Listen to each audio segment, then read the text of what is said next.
শিক্ষার্থী বন্ধুরা, আমি মোহাম্মদ ফাহিম খান রাসেল, লেকচারার, পদার্থবিজ্ঞান বিভাগ, শহীদ পুলিশ সিটি কলেজ। আমি আজকে তোমাদের নবম দশম শ্রেণীর পদার্থবিজ্ঞানের চতুর্থ অধ্যায় কাজ ক্ষমতা শক্তি নিয়ে আলোচনা করব। দেখো, আমি এখানে কিছু টপিক লিখেছি: কাজ, কাজের প্রকারভেদ, শক্তি, শক্তির বিভিন্ন রূপ, যান্ত্রিক শক্তি ও ক্ষমতা। সর্বপ্রথম আমাদের আসা যাক যে কাজ কাহাকে বলে, কাজের সংজ্ঞাটা কি। তোমাদের এই বিষয়গুলোর প্রত্যেকটারই ডেফিনিশনগুলো তোমাদের আগে জানতে হবে। তাহলে আমরা আসি, কাজ কাহাকে বলে। কাজ, দেখো, আমরা সাধারণভাবে কাজ বলতে বুঝি কোনো কিছু করাকে, কিন্তু পদার্থবিজ্ঞানের ভাষায় কোনো কিছু করাকে কাজ বলে না। পদার্থবিজ্ঞানের ভাষায় কাজ হলো বস্তুর উপরে যদি বল প্রয়োগ করা হয় এবং তখন যদি বস্তুর স্মরণ ঘটে, তাহলে সেই বল আর স্মরণের গুণফলকে বলা হয় কাজ। অর্থাৎ আমরা বলতে পারি কাজ সমান বল গুণ স্মরণ। দেখো, মনে করো এখানে একটা বস্তু আছে, এই বস্তুটার উপরে আমরা এফ বল প্রয়োগ করলাম। এই বস্তুটা যেই দিকে বল প্রয়োগ করা হলো সেই দিকে এই বস্তুটার এস পর্যন্ত স্মরণ হলো। বস্তুটা এই এস স্মরণ হয়ে এখানে চলে আসছে, এই এতটুকু বস্তুটার স্মরণ হলো। তাহলে দেখো, আমরা কাজের সংজ্ঞায় কি বলেছি? বস্তুর উপরে বল প্রয়োগ করলে সে প্রযুক্ত বল এবং স্মরণের গুণফলকে বলা হয় কাজ। তাহলে কি হলো? কাজ W ইকুয়াল বল হলো F আর স্মরণ হলো কি S, অর্থাৎ Fs। তাহলে আমরা কাজের রাশিমালা কি পেলাম? কাজ ইকুয়াল F ইন্টু H, অর্থাৎ বস্তুর উপরে যদি বল প্রয়োগ করা হয় এবং তখন যদি বস্তুর স্মরণ ঘটে, তাহলে সেই প্রযুক্ত বল এবং বলের দিকে বস্তুর স্মরণের গুণফলকে বলা হয় কাজ। এখন তোমরা একটা বিষয় একটু চিন্তা করো, আমরা যেদিকে বল প্রয়োগ করলাম অনেক সময় আমাদের সেদিকে স্মরণ ঘটে না।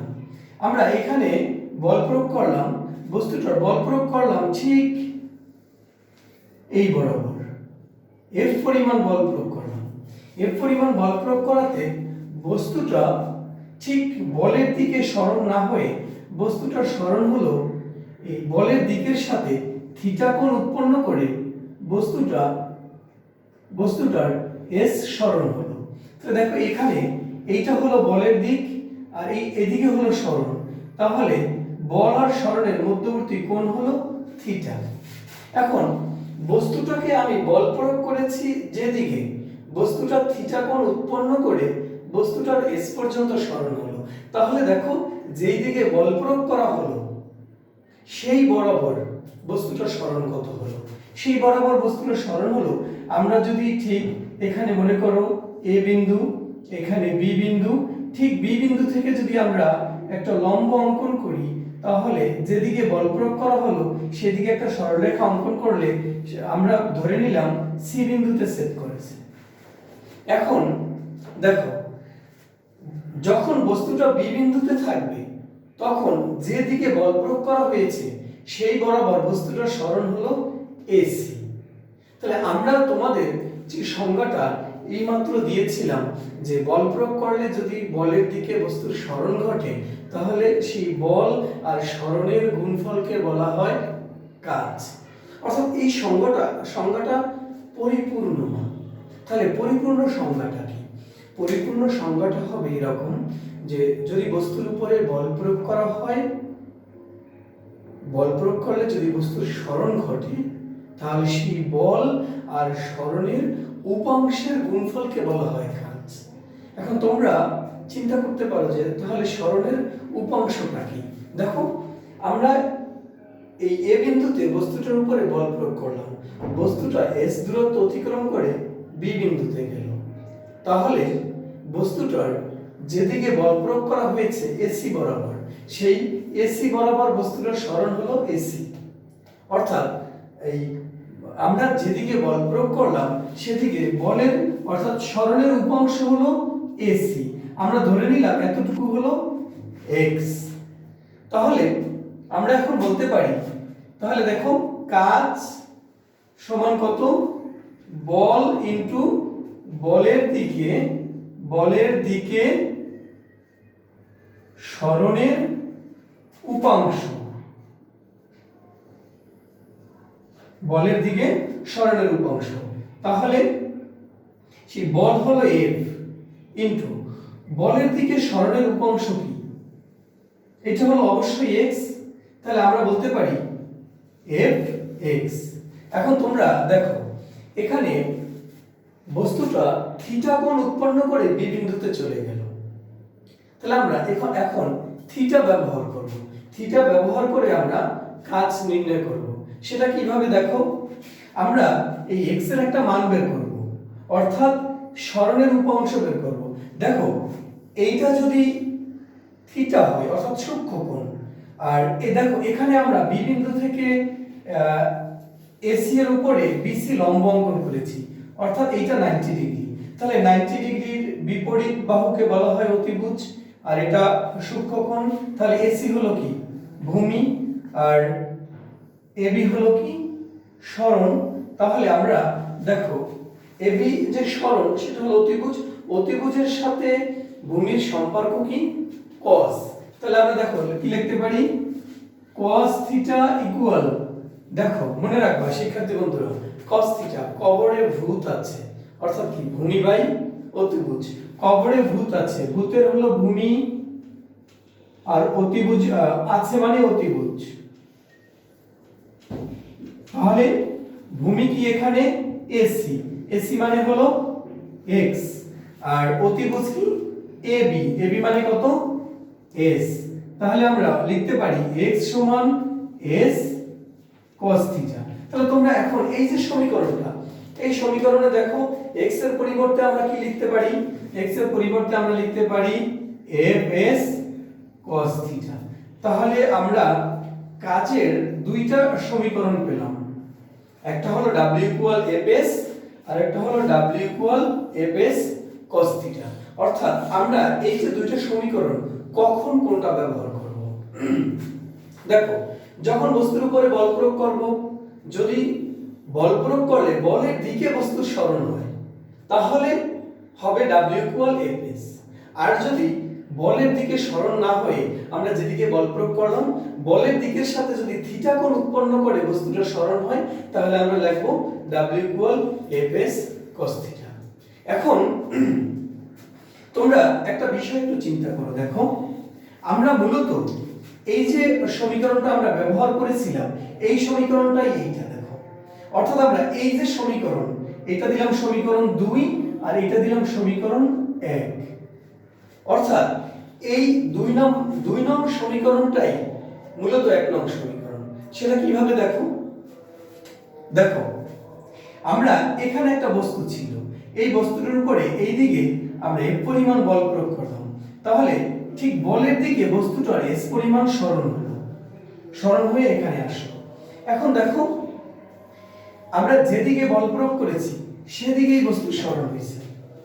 দেখো যদি এই দিকে সরণ হতো তাহলে থিটা থাকতো, যেহেতু এই দিকে সরণ হয়নি, যদি এই দিকেই সরণ হয় তাহলে থিটার মান কত ডিগ্রি, থিটার সমান 0 ডিগ্রি, অর্থাৎ যেই দিকে বল প্রয়োগ করা হয়েছে সেই দিকেই বস্তু সরণ হয়েছে। তাহলে তোমরা এখানে cos থিটা, থিটার মান যদি 0 ডিগ্রি বসাও তাহলে cos 0 ডিগ্রির মান কত, 1। তাহলে আমরা cos 0 ডিগ্রির মান যদি 1 হয় তাহলে তোমরা দেখো আমরা সমীকরণটা পাই কি পাই, w equal f s cos theta. তাহলে f s cos 0 ডিগ্রি সমান কত, f s। অর্থাৎ আমরা এখন বলতে পারি যে যদি বস্তুর সরণ হয় এবং যেদিকে বল প্রয়োগ করা হয় সেদিকে যদি সরণ হয় তাহলে আমরা এই সমীকরণ ব্যবহার করব, আর যদি থিটা কোণ উৎপন্ন করে সরণ হয় তাহলে এই সমীকরণ ব্যবহার করব। আচ্ছা, তো এখন তোমাদের 9 10 এ মোটামুটি এতটুকু জানলেই চলবে।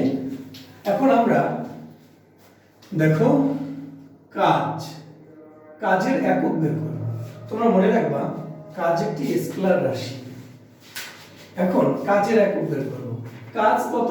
W equal F S। এখন দেখো F এখানে বল, তাহলে বলের একক কি? তোমরা সবাই জানো বলের একক নিউটন। সরণের একক কি? সরণের একক হলো মিটার। তাহলে কাজের একক হলো নিউটন মিটার। এই নিউটন মিটারকে আমরা লিখতে পারি জুল। নিউটন মিটারকে একত্রে বলা হয় জুল। তোমরা তো জানো যেমন বল F ইকুয়াল ma, বল m এর একক হলো কিলোগ্রাম কেজি, আর ত্বরণের একক হলো মিটার পার সেকেন্ড স্কয়ার। তাহলে কি হলো kg metre per second square. এই কেজি মিটার পার সেকেন্ড স্কয়ারকে বলা হয় কি? নিউটন।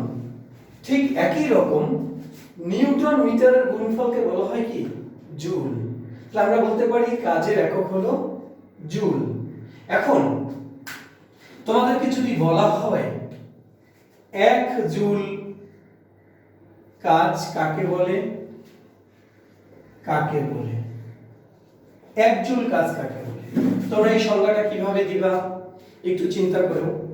দেখো আমি বলে দিচ্ছি সংজ্ঞাটা কিভাবে দিবা। কাজ W ইকুয়াল Fs। তোমাদের রেজাল্ট হবে, অর্থাৎ তোমরা জানো কাজ হলো বল আর সরণের গুণফল। তাহলে দেখো এখানে বলা হয়েছে 1 জুল কাজ কাকে বলে, অর্থাৎ বল আর সরণের গুণফল হবে 1 জুল। তাহলে তোমরা দেখো যদি বস্তুর উপরে বল প্রয়োগ করার ফলে যদি বস্তুটার তুমি যদি 1 নিউটন বল প্রয়োগ করো বস্তুটার উপরে, আর তাতে যদি বস্তুটার 1 মিটার সরণ হয়, তাহলে রেজাল্ট হবে কি? 1 নিউটন মিটার। তাহলে আমরা কি বলতে পারি? 1 নিউটন মিটার। আমরা এইমাত্র বললাম নিউটন মিটার মানে জুল, তাহলে কি হলো? 1 জুল। তাহলে আমরা সংখ্যাটা কি বলতে পারি? কোন বস্তুর উপরে 1 নিউটন বল প্রয়োগ করলে যদি বস্তুটার 1 মিটার সরণ হয়, তাহলে সম্পূর্ণ কাজের পরিমাণকে বলা হবে 1 জুল। তো শিক্ষার্থী বন্ধুরা, তোমরা এখন তাহলে 10 জুল কাজ কাকে বলে এটা কিভাবে চিন্তা করবা? দেখো খুব সহজ একটা বিষয়, 10 জুল। দেখো তোমার রেজাল্ট হবে 10 জুল। তাহলে আমরা কি করতে পারি? যদি 10 নিউটন বল প্রয়োগ করলে বস্তুর 1 মিটার সরণ হয়, তাহলে রেজাল্ট হয় কত? 10 নিউটন মিটার। অথবা আমরা লিখতে পারি 1 নিউটন বল প্রয়োগ করলে যদি বস্তুর 10 মিটার সরণ হয়, তাহলে কাজ হবে কত? 10 জুল। আবার এরকমও তো তুমি বলতে পারো 5 নিউটন বল প্রয়োগ করার কারণে যদি বস্তুর 2 মিটার সরণ হয়, তাহলে 5 গুণে 10 জুল। আবার তুমি এভাবে দিতে পারো 2 নিউটন বল প্রয়োগ করলে যদি বস্তুর 5 মিটার সরণ হয়, তাহলে কাজের পরিমাণ 10 জুল হবে। তাহলে তোমরা এখানে যে কোনো দুইটা লিখলেই চলবে। দেখো তাহলে তোমরা কি লিখবা? যে কোন বস্তুর উপর 10 নিউটন বল প্রয়োগ করলে যদি বস্তুর 1 মিটার সরণ হয়, তবে সম্পূর্ণ কাজের পরিমাণকে বলা হয় 10 জুল। অথবা তুমি এটাও লিখতে পারো যে 1 নিউটন বল প্রয়োগ করলে যদি বস্তুর 10 মিটার সরণ হয়, তবে সম্পূর্ণ কাজের পরিমাণকে বলা হবে 10 জুল। এখন আমরা কাজের মাত্রা বের করব। দেখো কাজ W ইকুয়াল Fs। দেখো বল আর সরণের গুণফল কাজ। তাহলে আমরা বলতে পারি বল আর সরণের মাত্রা, অর্থাৎ বলের মাত্রা আর সরণের মাত্রার গুণফলকে বলা হবে কি? কাজের মাত্রা। দেখো তোমরা সবাই জানো বলের মাত্রা কত? m। বলের মাত্রা ml ইনটু t⁻⁻², আর সরণের মাত্রা l।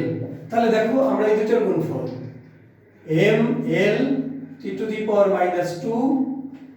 ইনটু সরণের মাত্রা l, তাহলে কি হলো? m l² t⁻²। মাত্রা লিখতে হলে থার্ড ব্র্যাকেট দিতে হয়। আচ্ছা এটা হলো কাজের মাত্রা। এখন আমরা কাজ গেল, কাজের প্রকারভেদ। কাজ কত প্রকার? কাজ দুই প্রকার। আচ্ছা,